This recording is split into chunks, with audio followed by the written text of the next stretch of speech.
Hi everyone, it is Miss White here, and I'm going to be reading the VCE reading of Wolf, which is Moral Saints. There are two excerpts to read today, and most of you will be studying this in the key question for VCE Philosophy with moral goodness. So I've tabbed morality here. So please enjoy. I hope that my annotations help. And um, let me know if you have any questions. Thanks. All right, so we are going to start at page 123 of the VAPS unit reader, and I will talk you through my annotations as we go.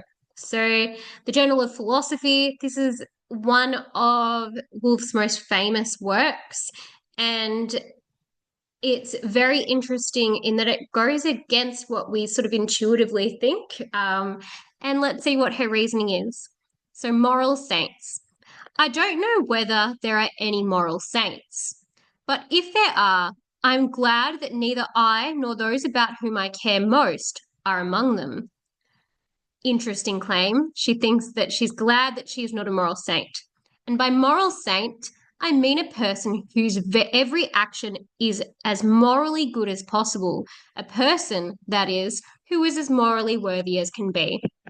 And that there is your definition for moral saint.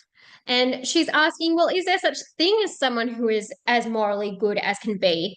And if there is this something desirable? Is this something that we want to be?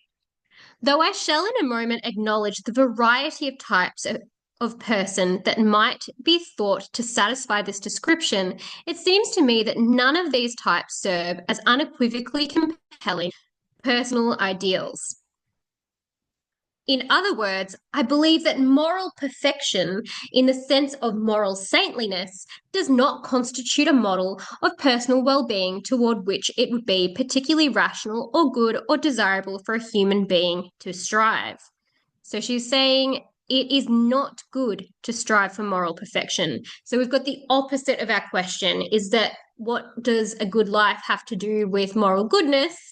Well, a good life is not one that is morally perfect. Um, good life is not morally perfect. Interesting claim.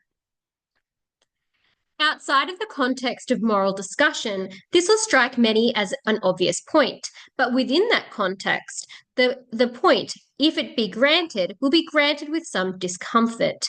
For within that context, it is generally assumed that one ought to be as morally good as possible. We're used to that. We're told to be as morally good as possible, and that what limits there are to morality's hold on us are set by features of human nature which we ought not to be proud of. If, as I believe, these ideals that are derivable from common sense and philosophically popular moral theories do not support these assumptions, and then something has to change. Either we must change our moral theories in ways that will make them yield more palatable ideals, or I shall argue, we must change our conception of what is involved in affirming a moral theory. So here is what she is setting out to do.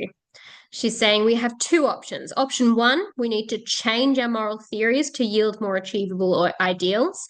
Or number two, we change our conception of what is involved in affirming a moral theory. And the second one, is what she's going to argue. In this paper, I wish to examine the notion of a moral saint. First, to understand what a moral saint would be like and why such a being would be unattractive.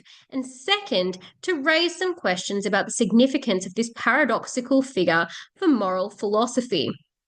So she's saying that here it is unattractive to be morally perfect. We should not want to be morally perfect, and that this is a paradoxical figure for moral philosophy. I shall look first at the model of moral sainthood that might be extrapolated from the morality or moralities of common sense. She's like, let's look at common sense. What do people think moral sainthood is? Then I shall consider what relations these have to conclusions that can be drawn from utilitarian and Kantian moral theories. Finally, I shall speculate on the implications of these considerations for moral philosophy. And this is how she'll argue. And hopefully, those of you who have done Year 11 philosophy might remember these words, utilitarian and Kantian. So now she's got the subheading, moral saints and common sense. Consider first what pre-theoretically would count for us, contemporary members of Western culture. And I think that this is important for us to read as we read Woolf. She is talking to a target audience, contemporary members of Western culture. So what would pre-theoretically us, what would we consider a moral saint? A necessary condition of moral sainthood would be that one's life be dominated by commitment to improving the welfare of others or of society as a whole. Generally, this is what we consider to be good. We're dominated by a commitment to improving the welfare of others. We want to help others. And for contemporary Westerners, common sense would tell us this is what it is. As to what role this commitment must play in the individual's motivational system, two contrasting accounts suggest themselves to me, which might equally be thought to qualify a person for moral sainthood. First, a moral saint might be someone whose concern for others plays the role that is played in most of our lives by more selfish, or at any rate, less morally worthy concerns. For the moral saint, the promotion of the welfare of others might play the role that is played for most of us by the enjoyment of material comforts, the opportunity to engage in the intellectual and physical activities of our choice, and love and respect and companionship of people whom we love, respect, and enjoy. The happiness of the moral saint, then, would truly lie in happiness of others, and so he would devote himself to others gladly and with a whole and open heart. So she's considering this example first. Someone who the happiness of the moral saint lies in the happiness of others. On the other hand, a moral saint might be someone for whom the basic ingredients of happiness are not unlike those of most of the rest of us. What makes him a moral saint is rather that he pays little or no attention to his own happiness in light of the overriding importance he gives to the wider concerns of morality. In other words, this person sacrifices his own interests to the interests of others and feels the sacrifice as such. So we've got two models occurring. So two possibilities of what this moral saint is. The first is the type of person who their happiness comes from the happiness of others. So they devote their life to others. The other option is that happiness is the same as normal humans, what we expect, but the moral saint has the strength to overlook those in favor of morality. So think now, which of these do you think a perfectly moral person would be? Are they someone who genuinely feels enjoyment of bringing happiness to others? Or are they someone whose happiness is the same as the rest of us common folk, but they give up their interests for the sake of others? What is better? You give up your moral or give up your interests for the sake of the right thing to do, or do you get happiness from the right thing to do? Roughly, these two models may be distinguished according to whether one thinks of the moral saint as being a saint out of love, which is the first model, out of love, a loving saint, or one who thinks of the moral saint as being a saint out of duty, which is the second one, or some other intellectual appreciation and recognition of moral principles, or the rational saint. We may refer to the first model as the model of the loving saint, to the second as the model of the rational saint. The two models differ considerably with respect to the qualities of the motives of the individuals who conform to them. True, it's very different whether they get happiness from doing things for others or whether they feel the sacrifice of doing things for others and do it anyway because it's the right thing to do. But this difference would have limited effect on the saints' respective public personalities.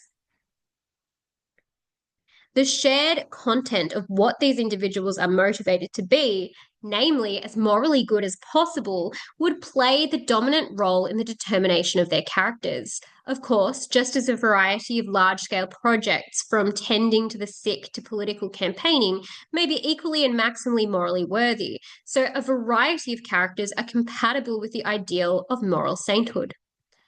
So even if we have these two models, both are motivated by being as good as morally possible, which means that we do have a variety of characters could be moral saints, which means they could have different qualities, but he can cultivate these qualities.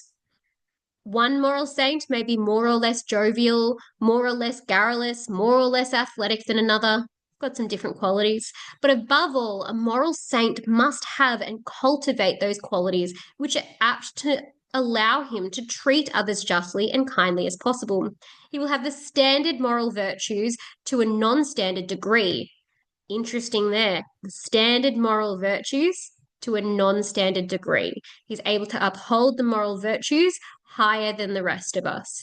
He will be patient, considerate, even tempered, hospitable, charitable, in thought as well as in deed. He will be very reluctant to make negative judgments of other people. He will be careful not to favour some people over others on the basis of properties they could not help but have. Perhaps what I have already said is enough to make some people begin to regard the absence of moral saints in their lives as a blessing.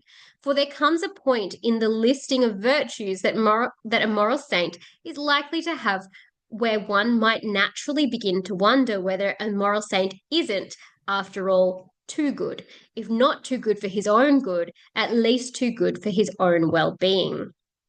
So some of us will be already thinking, oh, this guy that has perhaps got all of these perfect things where he's doesn't make negative judgments, he's hospitable, he's perfect.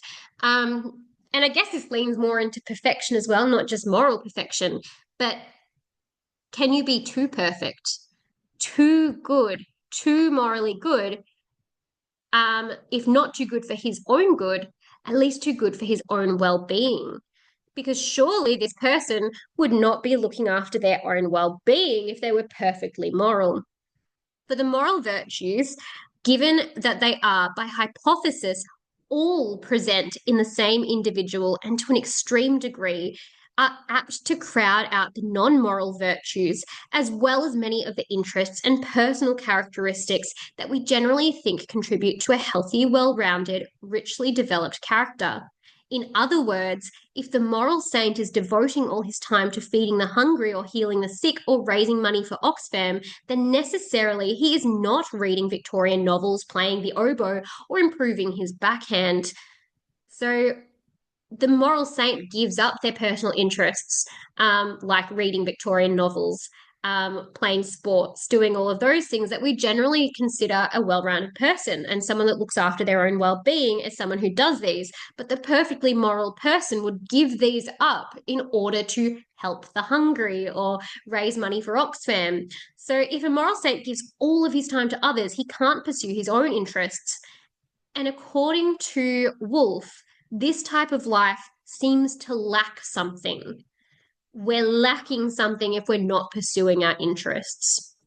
Although no one of the interests or tastes in the category containing these latter activities could be claimed to be a necessary element in a life well lived, it's not necessary that you read Victorian novels or improve your backhand.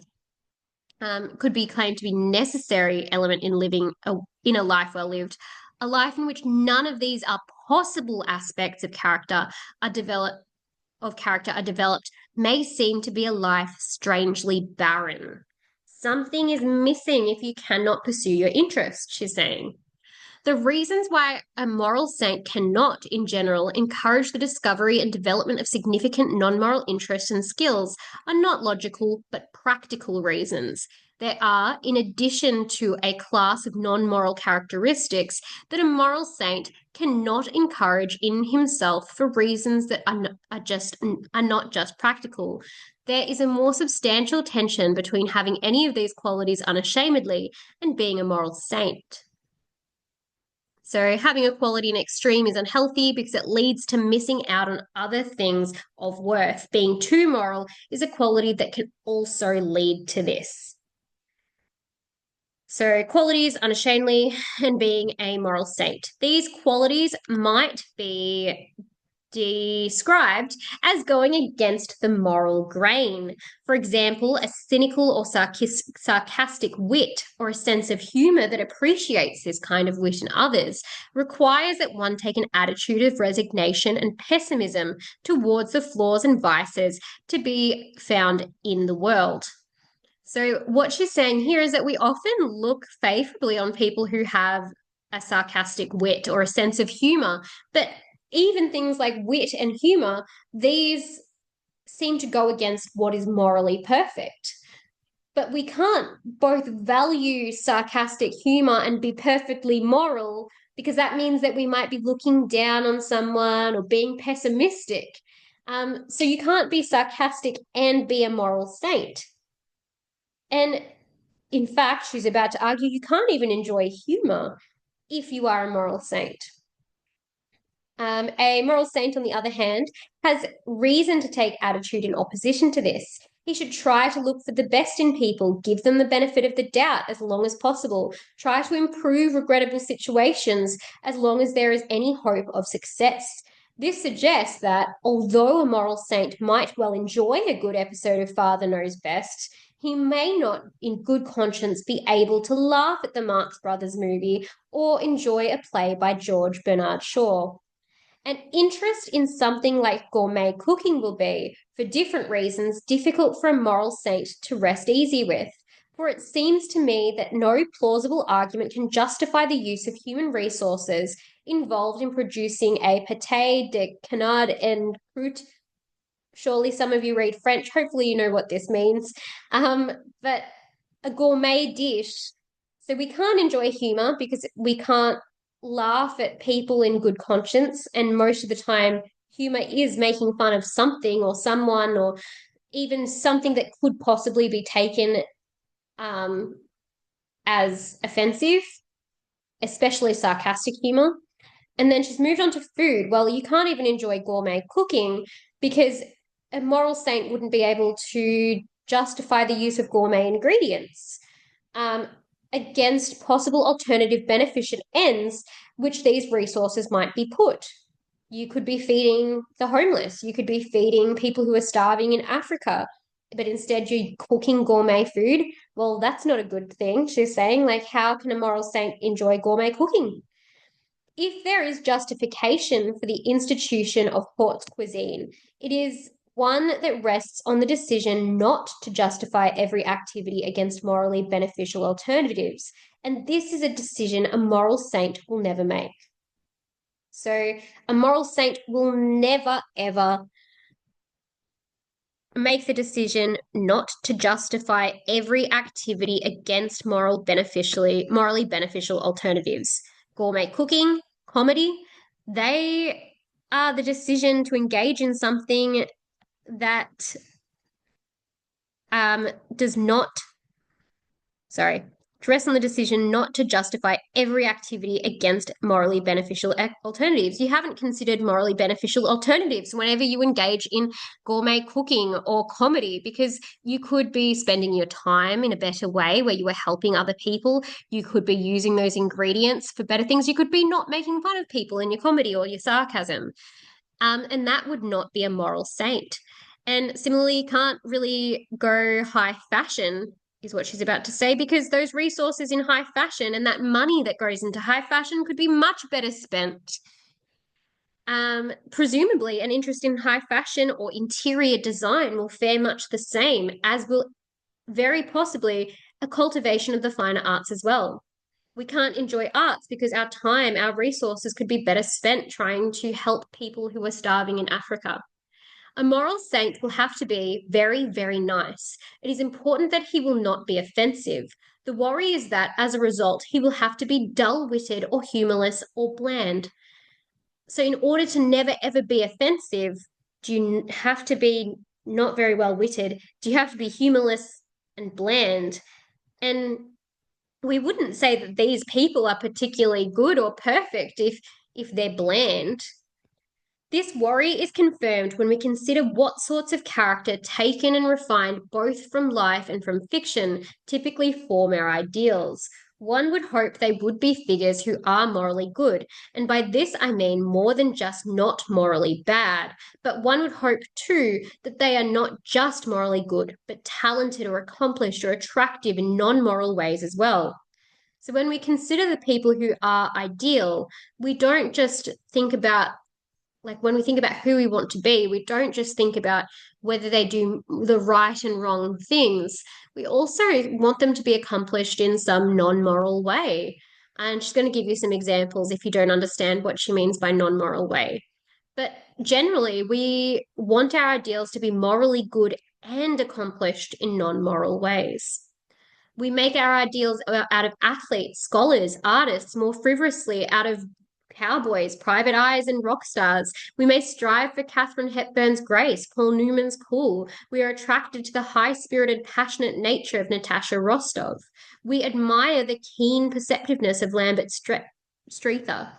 So she's saying that all of these people, like if you look to an athlete as an ideal, well, they've spent their life doing sports, which, well, that's not helping anyone.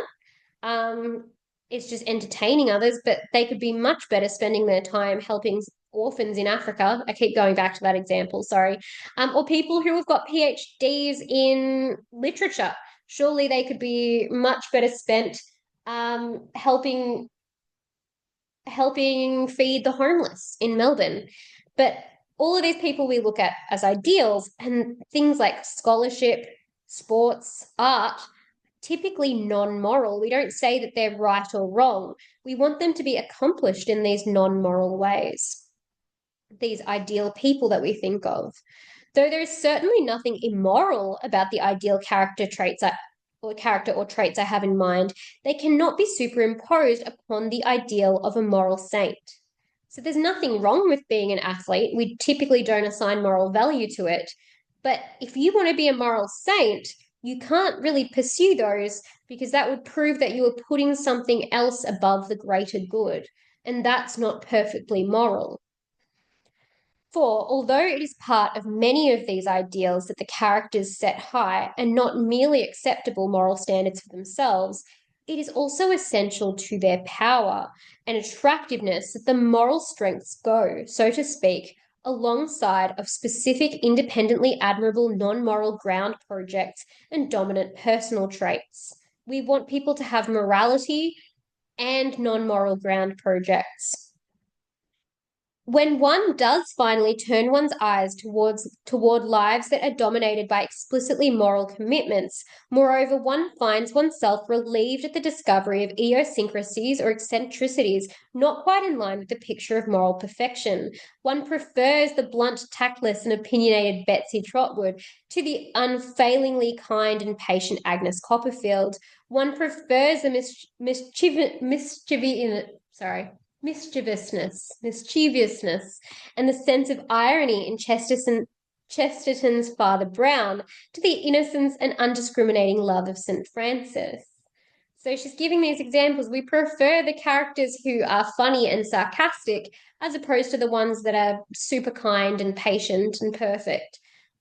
We actually look at the imperfections in our idols. We appreciate humor, opinion, mischief, irony, and innocence. It seems that as we look in our ideals for people who achieve non-moral varieties of personal excellence in conjunction with or colored by some version of high moral tone, we look in our paragons of moral excellence for people whose moral achievements occur in conjunction with or colored by some interests or traits that have low moral tone. In other words, there seems to be a limit to how much morality we can stand. There is a limit to how moral we want our idols to be. One might suspect that the essence of the problem is simply that there is a limit to how much of any single value or any single type of value we can stand. Perhaps it's not just morality that there is a limit to, perhaps it's everything. Our objection then would not be specific to a life in which one's dominant concern is morality, but would apply to any life that can be so completely characterized by an extraordinary dominant concern. The objection in this case would be sorry, the objection in that case would reduce the recognition that such a life is incompatible with well roundedness. If that were the objection, one could fairly reply that well roundedness is no more supreme a virtue than the totality of moral virtues embodied by the ideal it is being used to criticize. But I think this misidentifies the objection, for the way in which a concern for morality may dominate a life, or, more to the point, the way in which it may dominate an ideal of life is not easily imagined by analogy to the dominance of aspiration to become an Olympic swimmer or a concerned pianist might have. So rebuttal, what if the dominant concern is morality, but a moral saint wouldn't sacrifice morality for anything? So we're considering, okay, well, maybe it's okay. This is more down here. Maybe it's okay to just have morality as your dominant concern. But if we look at the perfectly moral saint, they wouldn't sacrifice morality for anything. And that's what she's going to argue down here. In terms of what she's argued in this section that we've just read, it's like, okay, well, if you're so completely characterized by an extraordinary dominant concern, well, what if we look at other concerns? But then this is incompatible with well-roundedness. If this were the objection, we could say, well, well-roundedness is no more supreme a virtue than all moral virtues. And she thinks this might misidentify the objection. It's not similar at all to an Olympic swimmer or a pianist. It's very different. A person who is passionately committed to one of these latter concerns might decide that her attachment to is strong enough to be worth the sacrifice of her ability to maintain and pursue a significant portion of what else life might offer, which a proper devotion to her dominant passion would require. But a desire to be as morally good as possible, see, this is where this is coming, is not likely to take the form of one desire among others, which, because of its peculiar psychological strength, requires one to forego the pursuit of other weaker and separately less demanding desires. Rather, the desire to be as morally good as possible is apt to have the character not just of a stronger but a higher desire, which does not merely successfully compete with one's other desires, but which rather subsumes or demotes them. This sacrifice of other interests for the interest in morality, then, will have the character not of a choice, but of an imperative. So that's a summary of this bit here. A moral saint wouldn't sacrifice morality for anything. Moreover, there is something odd about the idea of morality itself, or moral goodness, serving as the object of a dominant passion in the way that a more concrete or specific vision of a goal, even concrete moral goal, might be imagined to serve. Morality itself does not seem to be a suitable object of passion. Thus, when one reflects, for example, on the loving saint easily and gladly giving up his fishing trip or his stereo or his hot fudge sundae at the drop of a moral hat, one is apt to wonder not at how much he loves morality, but how little he loves these other things. Interesting way to flip it here. When he gets rid of his hot fudge sundae for the sake of morality, is it actually that he loves morality or a lot, or he doesn't care too much for his hot fudge sundae, or he doesn't care too much for his fishing trip? One thinks that if he can give up these things so easily, he does not know what it is to truly love them. Does he not truly love his chocolate sundae? Does he not truly love his fishing trip? There seems, in other words, to be a kind of joy which the loving saint, either by nature or by practice, is incapable of experiencing. The loving saint, that model that she spoke about earlier on, He's missing something, missing that love of chocolate sundaes or fudge sundaes. The rational saint, on the other hand, might retain strong non moral or concrete desires. He genuinely does love his Sunday, perhaps. He simply denies himself the opportunity to act on them. But this is no less troubling. The loving saint might. So one might suspect of missing a piece of perpetual machinery, of being blind to some of what the world has to offer. The rational saint who sees it but forgoes it, one suspects of having a different problem, a pathological fear of damnation, perhaps, or an extreme form of self-hatred that interferes with his ability to enjoy the enjoyable in life. So is the rational saint just always frightened, a pathological fear of going to hell, or hates himself so much that he's willing to give up all of these things he loves for someone else? In other words, the ideal of a life of moral sainthood disturbs not simply because it is an ideal of life in which morality unduly dominates. The normal person's direct and specific desires for objects, activities, and events that conflict with the attainment of moral perfection are not simply sacrificed but removed, suppressed, or subsumed. The way in which morality, unlike other possible goals, is apt to dominate is particularly disturbing, for it seems to require either the lack or denial of the existence of an identifiable personal self. Are these people, these saints, are they lacking being a person? Are they missing part of what makes them them? So, a kind of joy is what the loving saint is missing. The rational saint misses out on enjoyable life. Moral saint lacks or denies the existence of an identifiable personal self. And for Wolf, this is a very troubling feature of the moral saint. They are missing something. This distinctly troubling feature is not, I think, absolutely unique to the ideal of the moral saint. As I have been using that phrase, it is shared by the conception of the pure ascete, or by certain kind of religious ideal, and somewhat paradoxically by the model of the thoroughgoing, self-conscious egoist. It is not a coincidence that the ways of comprehending the world of which these ideals are the extreme embodiments are sometimes described as moralities themselves. At any rate, they compete with what we ordinarily mean by morality.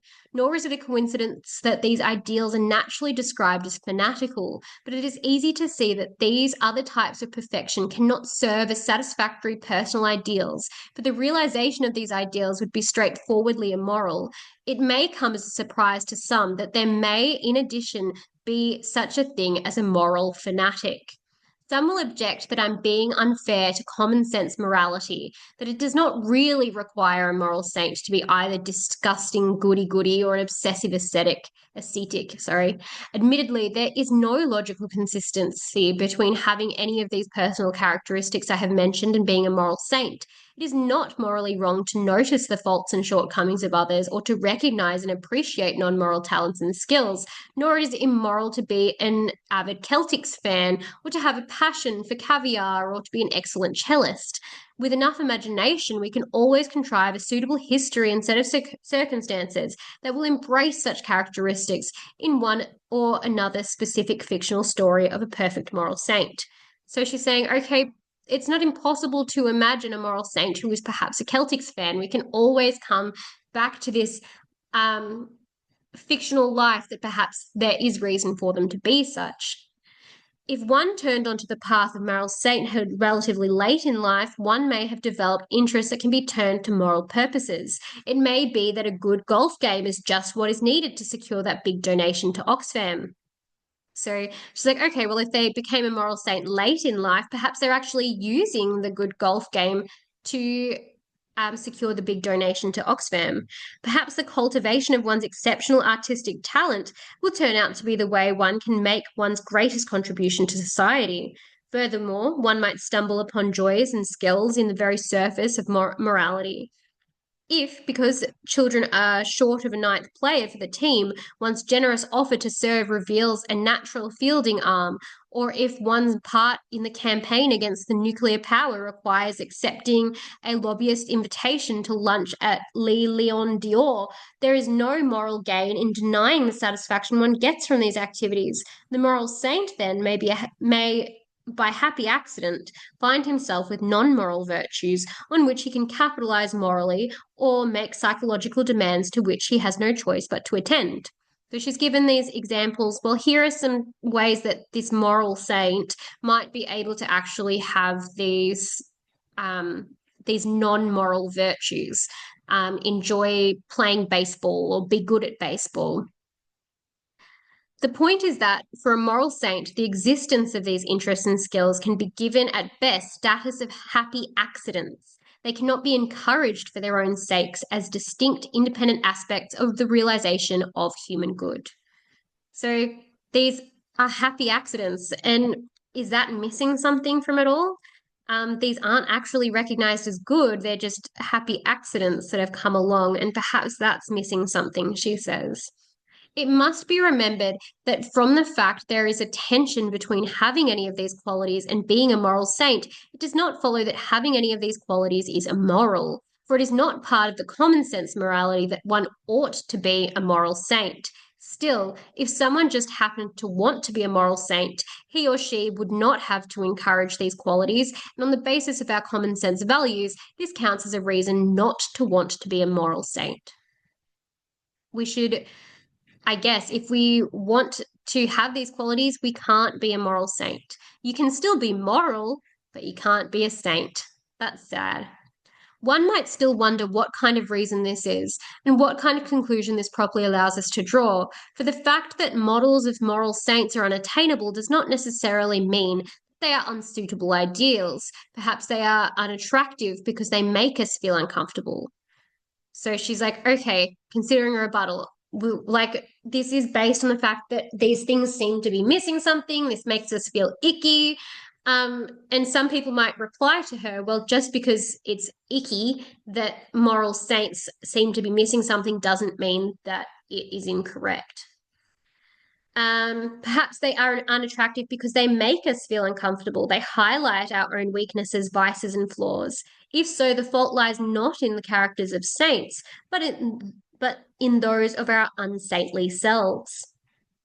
I think this is quite an interesting thing here that perhaps it could be true. Perhaps moral saints can exist and they can be missing these things, and it feels icky, but it only feels icky to us because we aren't perfect.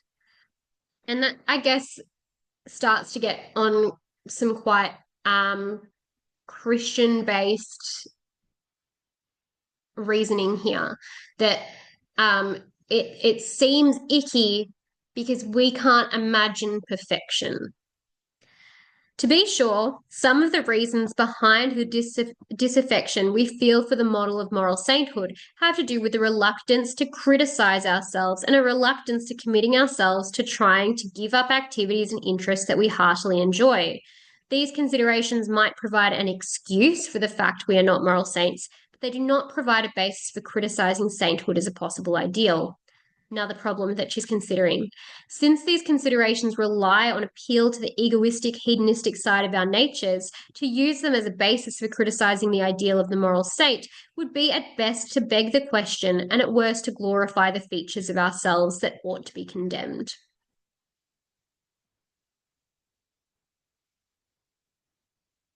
So I guess her answer here to this problem is that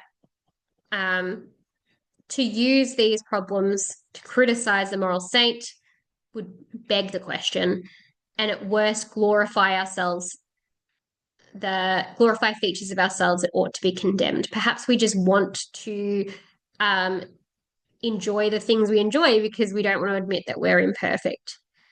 The fact that the moral saint would be without qualities which we have and which indeed we like to have does not in itself provide reason to condemn the ideal of the moral saint. The fact that some of these qualities are good qualities, however, and that they are qualities we ought to like, there are lots of non-moral qualities that we try to encourage in people, does not provide reason to discourage this ideal and offer other ideals in its place.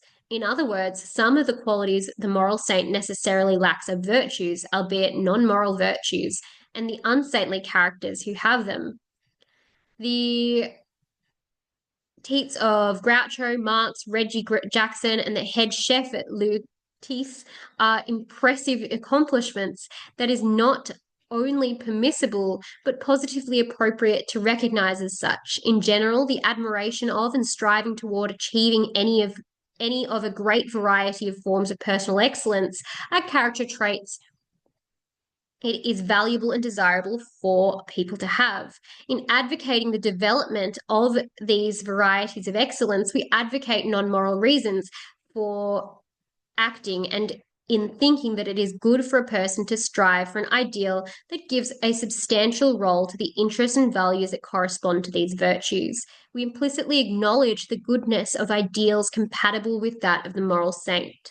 Finally, if we think that it is as good or even better for a person to strive for one of these ideals than it is for him to strive for and realize the ideal of the moral saint, we express a conviction that it is good not to be a moral saint. So, moral saints lack non-moral virtues, but character traits or virtue of excellence are valuable, like the virtues of a chef. We see those as valuable. So maybe be a moral saint, but also maybe don't be one. We definitely say she's definitely come to the conclusion here that it is good not to be a moral saint if we accept these things.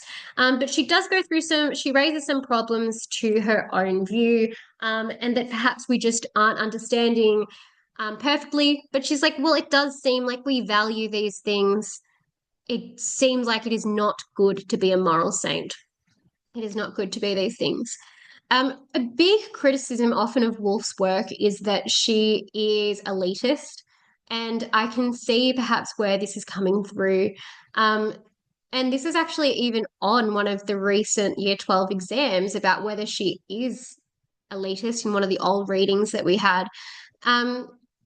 Has she actually, like, is she just sort of like coming to the conclusion that, oh, I want to be able to cook my fancy food and my interior design, and while the rest of the people suffer?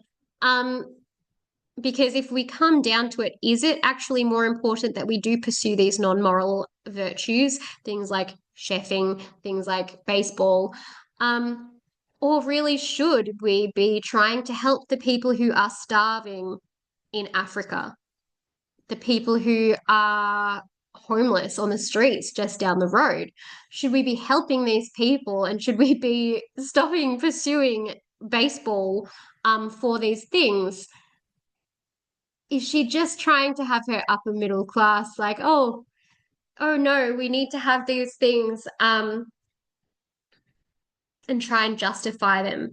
And that's something that you're going to have to reason through yourselves, is whether this type of view is, I guess, sustainable, whether it is actually true. Is the reason, is this consideration she's had here, do we just feel icky about the moral saint because we want to be able to justify these things in our own lives?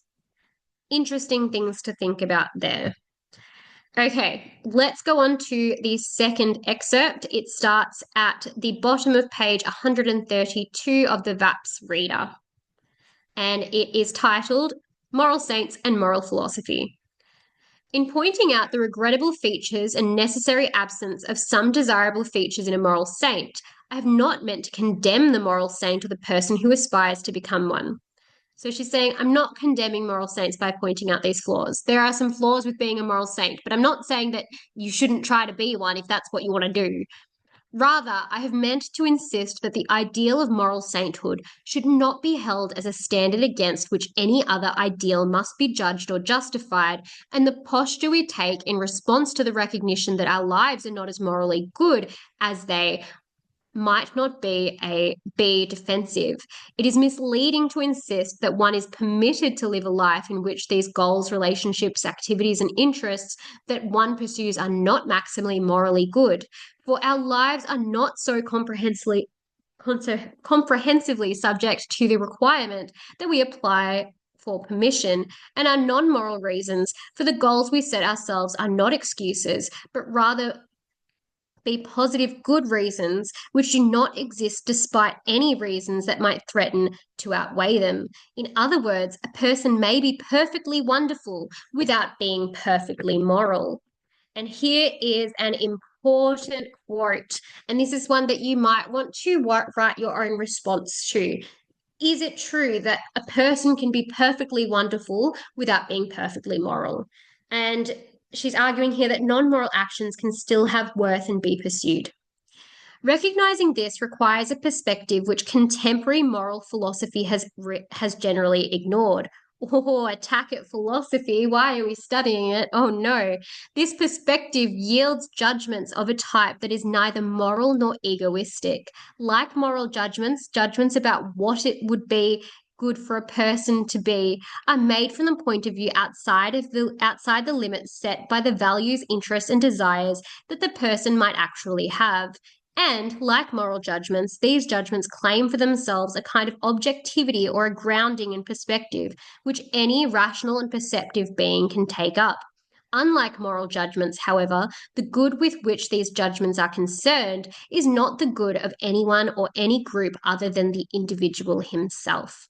Nonetheless, it would be equally misleading to say that these judgments are made for the sake of the individual himself, for these judgments are not concerned with what kind of life it is in a person's interest to lead, but with what kind of interests it would be good for a person to have.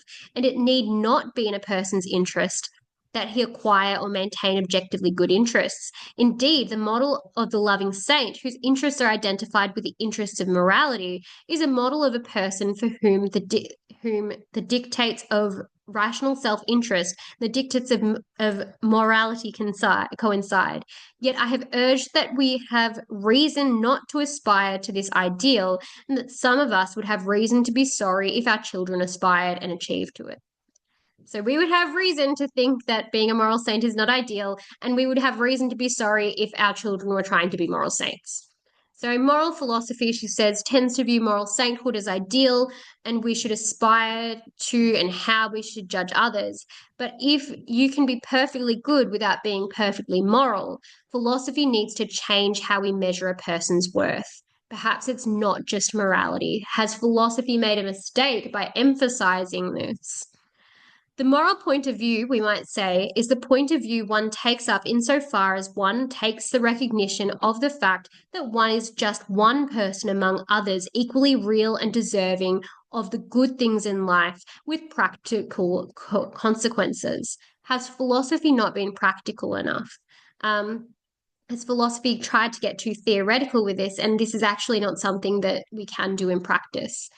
Affect the recognition of which demands expression in one's actions and in the form of one's practical deliberations. This is a practical thing. Ethics is practical. I feel like I'm moving into Singer here. He has a book named Practical Ethics. But ethics is practical.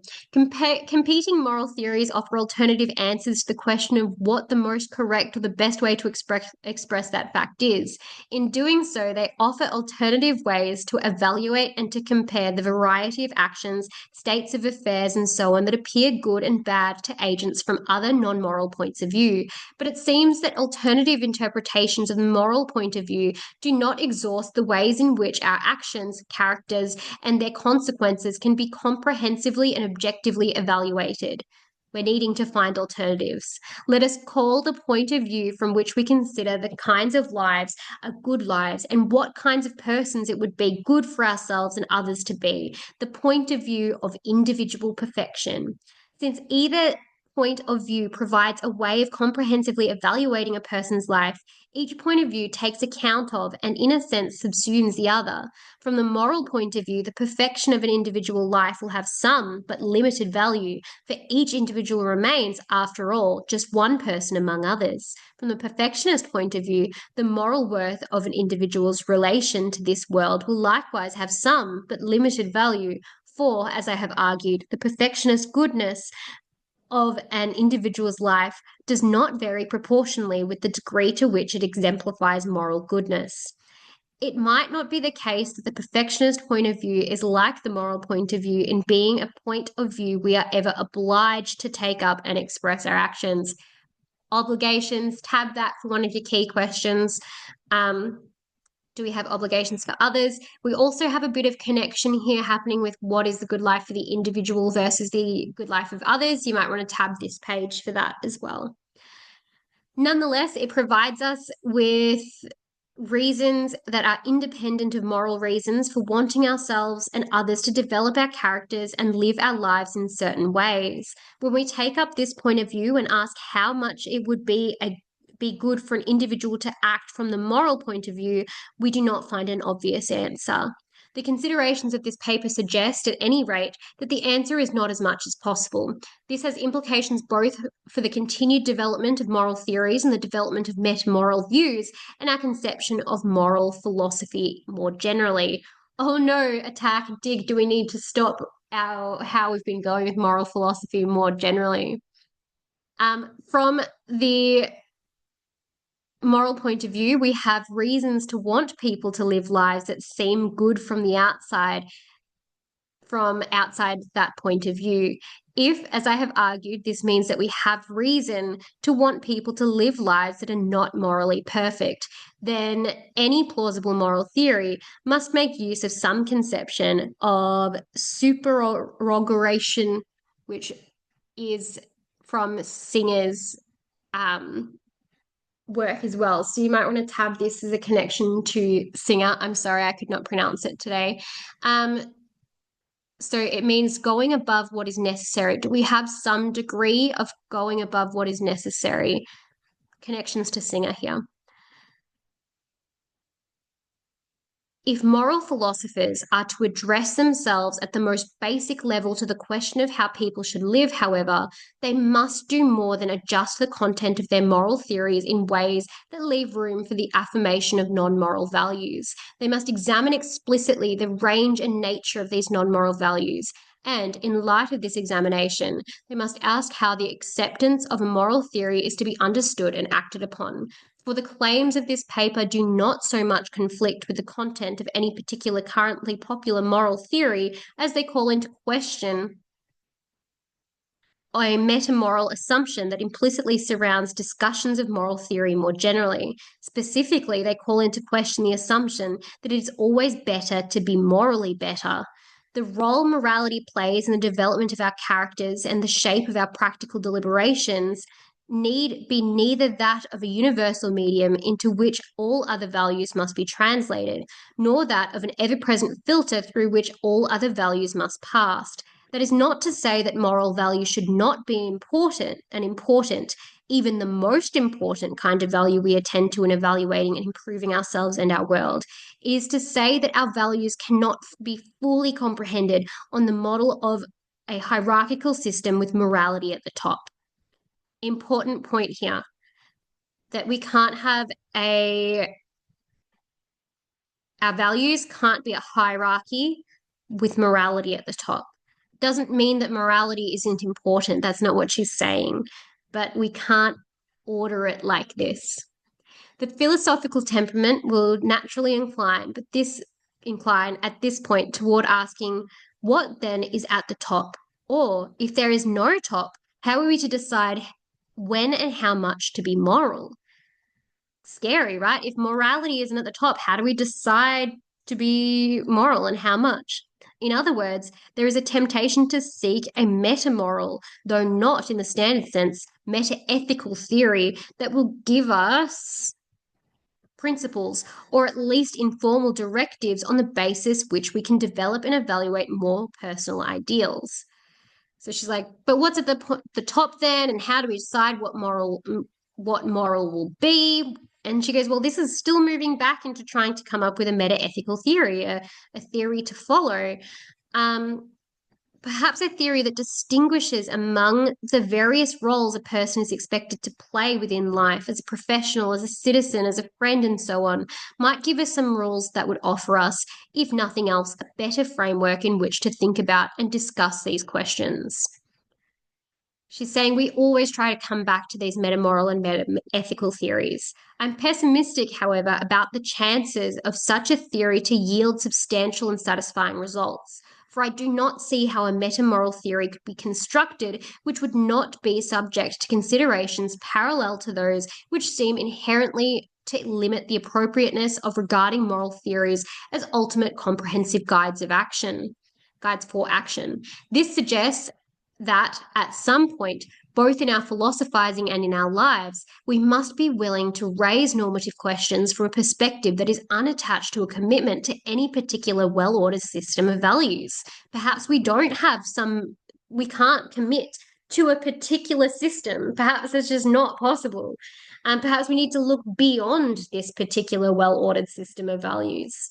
It must be admitted that, in doing so, we run the risk of finding normative answers that diverge from the answers given by whatever moral theory one accepts. This, I take it, is the grain of truth in G.E. Moore's open question argument. In the background of this paper, then, there lurks a commitment to what seems to me to be a healthy form of intuitionism. Is this what we've got? We're following our intuitions when it comes to how much morality we have. It is a form of intuitionism which is not intended to take the place of a more rigorous, systematically developed moral theories. Rather, it is intended to put these more rigorous and systematic moral theories in their place. We need to have a mix of being a moral person according to systems plus a degree of intuitionism to be a worthwhile person.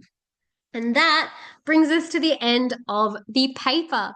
So thank you so much for listening. I hope that this has helped with your understanding of Susan Wolf, and hopefully you can come to the decision whether you like her theory and whether you think that this is something that is actually applicable to the majority of us, or is it an elitist point of view? Up to you. Have a fantastic day, and I will see you in the next video.